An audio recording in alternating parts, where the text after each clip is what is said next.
અત્યારે આપણે તાપી જિલ્લાના એક ગામમાં આવ્યા છે. ત્યાં આગળ એક પશુપાલક મિત્રએ નેટસફ કંપનીની પ્રોડક્ટ વાપરી છે.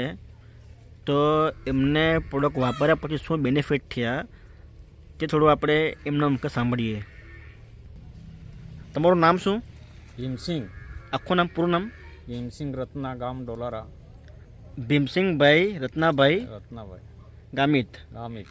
ને તમારું ગામ કયું? ડોલારા. ડોલારા. ને તમારો તાલુકો? તાલુકો વિયારા. જિલ્લો? સુરત.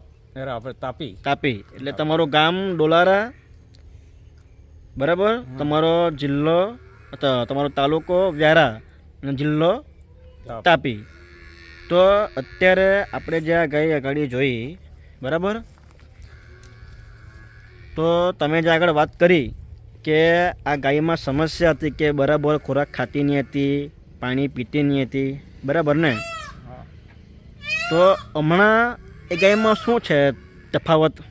તફાવતમાં ગાય દૂધમાં વહી દો. હા, ફેટ વહી દો. એટલે કે તમારી ગાયમાં દૂધ પણ વધ્યું, હા, વત્તા ફેટ પણ વધ્યું. હા, ફેટ પણ. પછી તમે જે વાત કરી પાણીનો બગાડો, ખોરાક બગાડો કરો, હવે તેમાં કેવું પરિણામ છે અત્યારે?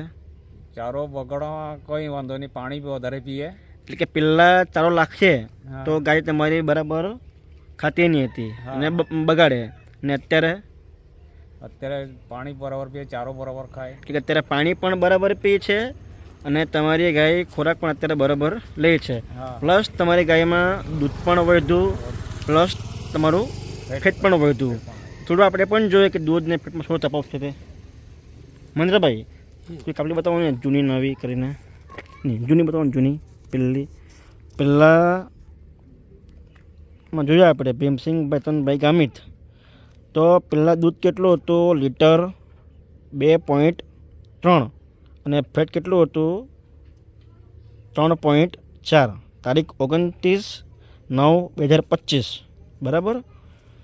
ત્યારબાદ આપણે જોઈએ બીજી કાપલી. આ છે પ્રોડક્ટ વાપરવા પહેલાંનું. એમાં પણ એ જ છે 3.4 અને ફેટ 3.6. આ વાપરવા પહેલાંનું. ને વાપરવા પછીનું કયું છે મહેન્દ્રભાઈ? વાપરવા પછીનું જો આપણે જોઈએ તારીખ 16/10/2025. દૂધ છે 2.1 અને ફેટ છે 4.2. મતલબ કે અહીંયા ફેટનો વધારો આપણે જોયો, બરાબર ને? ત્યારબાદ જોઈએ તો અહીંયા પણ દૂધ છે 2.7 અને ફેટ છે 4.2. મતલબ કે અહીંયા આપણે જોઈએ તો તમારો દૂધમાં અને ફેટમાં થોડું તફાવત છે, બરાબર કે? તફાવત મતલબમાં વાપરવા પહેલાં તમારું ફેટ ઓછું હતું, તમે વાપર્યું તે પછી તમારું ફેટ વધી ગયું. માનો કે તમે આ પ્રોડક્ટ નહીં આપતે તો ઓછું જ રીતે ને, મતલબ કે તમારું દૂધ પણ કંઈ ફરક પડતે નહીં, બરાબર ને? તો તમે શું વસ્તુ યુઝ કરી?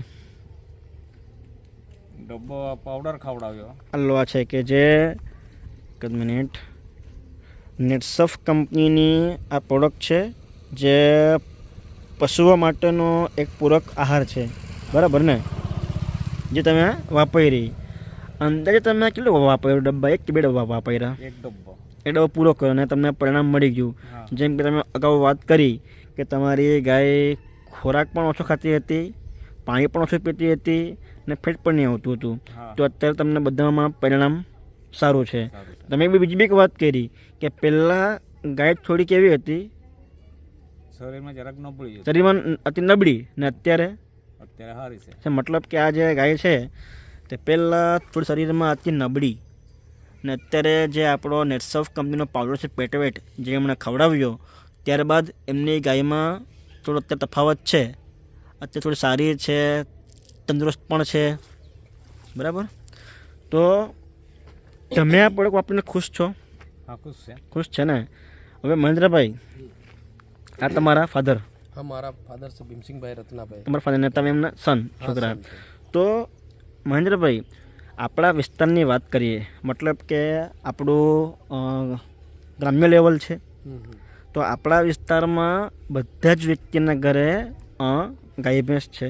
યસ. મતલબ કે ઓલમોસ્ટ ખેતીવાડી પણ છે, મતલબ કે બધાને ત્યાં ગાય ભેંસ તો છે.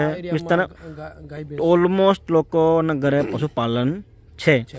તો આજની આપણે વાતચીત કરીએ ને, તો આજના સમયમાં જે એમણે વાત કરી કે દૂધ નહીં આવતું મળે, ફેટ નથી આવતું, કે ગાય બરાબર ખોરાક ખાતી નહીં હતી, ને આજનો મોટો પ્રોબ્લેમ છે કે બહુ વખત ગાય રિપીટ થાય કે આપણે બીજદાન કરીએ છીએ વારંવાર ફેલ જાય, તો બહુ ઘણા લોકોને અલગ અલગ સમસ્યા આજે આવે છે બરાબર છે. આપણા વિસ્તારમાં, બરાબર ને. કોઈને દૂધ નહીં આવતું, કોઈને ફેટ નહીં આવે, કોઈની ગાય માંદી પડે, કોઈને બીજદાન થઈને, મતલબ કે અલગ અલગ જગ્યાએ અલગ અલગ સમસ્યા આવે. તો કોઈક વ્યક્તિ આ વિડીયો જોઈ ને તમને કોન્ટેક્ટ કરવા માંગે, હા હા. એના માટે તમારું પૂરું નામ હમ. અને તમારું એડ્રેસ અમને આપો. ગામિત મહેન્દ્રભાઈ ગામિત મહેન્દ્રભાઈ ભીમસિંહભાઈ ભીમસિંહભાઈ. અને તમારું ગામ કયું? ડોલારા. ડોલારા. ને તમારો ફોન નંબર? 99 99 78 78 26 26 000 000 5. 5. તમારું નામ મહેન્દ્રભાઈ મહેન્દ્રભાઈ. ને તમારા ફાધર, બરાબર ને. તો તમે આપણે આપીને ખુશ છો? ખુશ છે. ખુશ છો ને? હા. ઓકે, તમે જે આપ્યું ઇન્ટરવ્યૂ એ બદલ તમારો આભાર.